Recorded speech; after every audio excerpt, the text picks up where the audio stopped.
Hello friends, welcome to Chittoor అబ్బాయి రుచులు.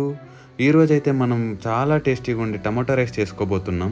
దీనికోసం అయితే ముందుగా మనము పెద్దవైతే ఒక 3 పెద్ద టమోటాలు, మీడియం సైజు అయితే 4 టమోటాలని ఇలా నున్నగా పేస్ట్ చేసుకొని పెట్టుకోండి.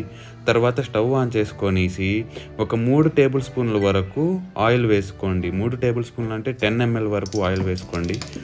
తరువాత అర చెంచా వరకు ఆవాలు, అర చెంచా వరకు జీలకర్ర అండ్ అలాగే కొద్దిగా కరివేపాకు వేసుకొని వాటిని బాగా చిట్లనివ్వండి. తరువాత ఒక 2 మిర్చీలని సన్నగా చీలికలు చేసుకొని వాటిని వేసుకొని కాస్త వేగిన తర్వాత ఒక మీడియం సైజు ఆనియన్ని సన్నగా స్లైసెస్ చేసుకొని వాటిని బాగా వేగనివ్వండి.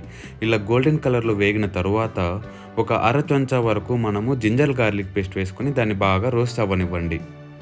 అది వేగిన వెంటనే ఇందాక నీట్‌గా ప్యూరీ చేసుకున్న టమోటా పేస్ట్‌ని ఇందులో వేసేసుకొని, మంటని లో ఫ్లేమ్‌లో పెట్టేసుకొని, నీట్‌గా స్ప్రెడ్ చేసేసుకోండి. ఇలా మొత్తం స్ప్రెడ్ చేసేసుకొని, స్లోగా కలుపుతూ మంచిగా వేగనివ్వాలి టమోటాని.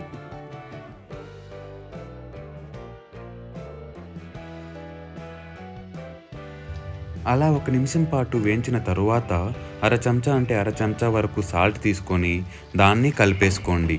దీన్ని మరొక 2 మినిట్స్ వరకు లో ఫ్లేమ్‌లో వేగించిన తరువాత, మనం ఒక అర చెంచా వరకు పసుపు అండ్ అలాగే ఒక టేబుల్ స్పూన్ వరకు కారం.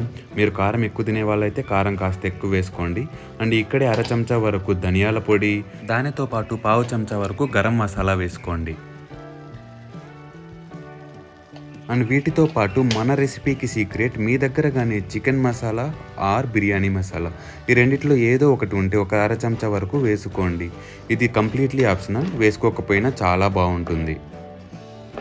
మనం వేసుకున్న ఈ మసాలాలన్నింటినీ పచ్చివాసన పోయేంత వరకు మంచిగా వేయించుకొని, ఒకవేళ అడుగు అంటిపోతుంది అంటే మనం ప్యూరీ చేసుకొని మిగిలిన వాటర్ని అందులో కలుపుకొనేసి మొత్తం పచ్చివాసన పోయేంత వరకు టమాటాని లో ఫ్లేమ్లోనే మంచిగా మగ్గించుకోవాలన్నట్టు.